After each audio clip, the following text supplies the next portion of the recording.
Praise lord. యేసయ్య నామములో daily మన్నా అనే వాక్య ధ్యానంలో మిమ్మల్ని ఆహ్వానిస్తున్నాం. క్రీస్తునందు ప్రియులారా, ఇంతవరకు మీరు సబ్స్క్రైబ్ చేయలేదంటే దయచేసి సబ్స్క్రైబ్ చేయండి. ఖచ్చితంగా దేవుడి వాక్యం మిమ్మల్ని దీవించునుగాక. ఈరోజు మనం ధ్యానం కోసం న్యాయాధిపతులు 10 అధ్యాయం 16 వచనాన్ని చదువుకొని ధ్యానించుకోబోతున్నాం. యెహోవాను సేవింపాలని తమ మధ్య నుండి అన్య దేవతలను తొలగింపగా ఆయన ఆత్మ ఇశ్రాయేలుకు కలిగిన దురవస్థను చూసి సహింపలేకపోయెను అని లేఖనంలో రాయబడింది.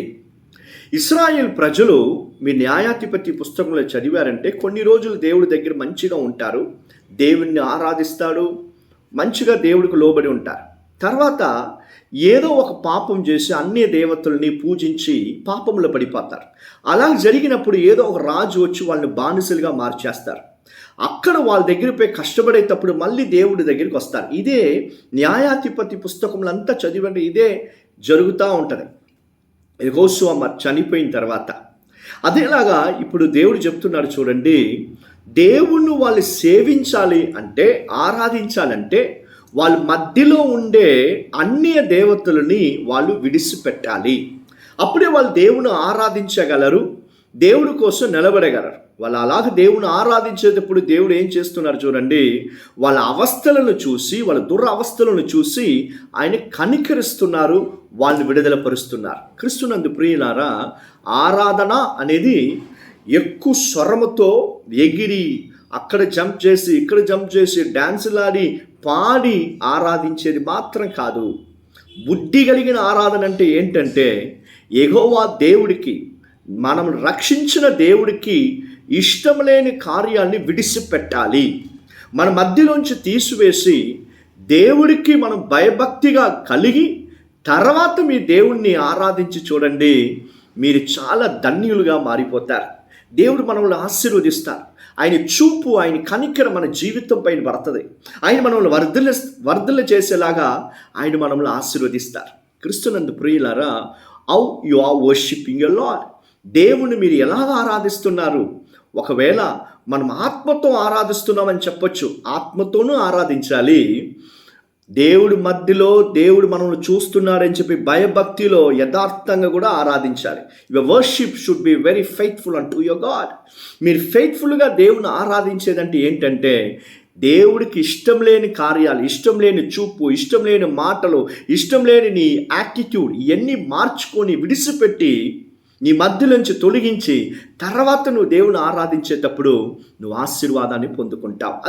అదే దేవుడికి ఇష్టమైన ఆరాధన కూడా. క్రీస్తునందు ప్రియులారా, చూడండి, కొన్ని మందులు పాస్టర్ నా వల్ల ప్రార్థన చేసేదానికి కావలేదు, బైబిల్ నాకు బోర్ కొడుతుంది అంటారు. కారణం ఏంటి తెలుసా?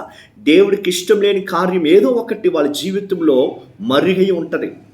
లేజినెస్గా ఉండొచ్చు, ఏదో ఒక కార్యం దేవుడికి ఇష్టం లేని కార్యాలు వాళ్ళ జీవితంలో మరుగై ఉంటుంది. దాన్ని విడిచిపెట్టండి, దాన్ని డిస్కనెక్ట్ చేయండి. ఖచ్చితంగా పరిశుద్ధాత్మ దేవుడు మిమ్మల్ని ఆశీర్వదించి అభిషేకించి దానికి తర్వాత ప్రార్థన, బైబిల్ రీడింగు, మెడిటేషన్, ధ్యానము, దేవుని ఆరాధించేది అనేది మీకు అంత టేస్టీగా ఉంటుంది, అంత సంతోషంగా ఉంటుంది. దేవుడు మిమ్మల్ని ఇలాంటి అనుభవం లోపల నడిపించి దీవించునుగాక. హల్లెలూయా. క్రీస్తునందు ప్రియులారా, యథార్థంగా దేవుని ఆరాధించాలి, ఆత్మతో కూడా ఆరాధించాలి.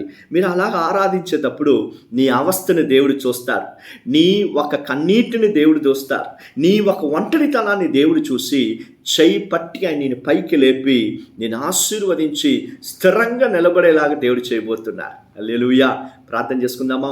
యేసయ్యా, ఎవరందరూ ఈ వాక్య భాగం వింటున్నారో బ్లెస్ దెమ్ ఓ లార్డ్. యేసయ్యా, మా పరిస్థితి, మా అవస్థలన్నీ మీకు తెలుసు, మా పైన కనికరించి విడుదల కలుగునుగాక. యేసయ్యా, మీకు ఇష్టం లేని కార్యాలు మేము తొలగించి మిమ్మల్ని ఆరాధించి మీ ఆత్మీకమైన జీవితంలో మేము ఎదిగేదానికి కృప చూపించండి.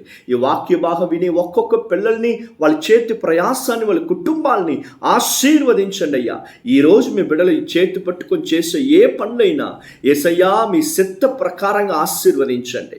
రాంగ్ డిసిషన్లోంచి, సాతానుడి చూపులోంచి మీ బిడ్డలను తొలగించి కాపాడండి. యేసయ్య రక్తం కింద మరుగుపరుచుకోండి.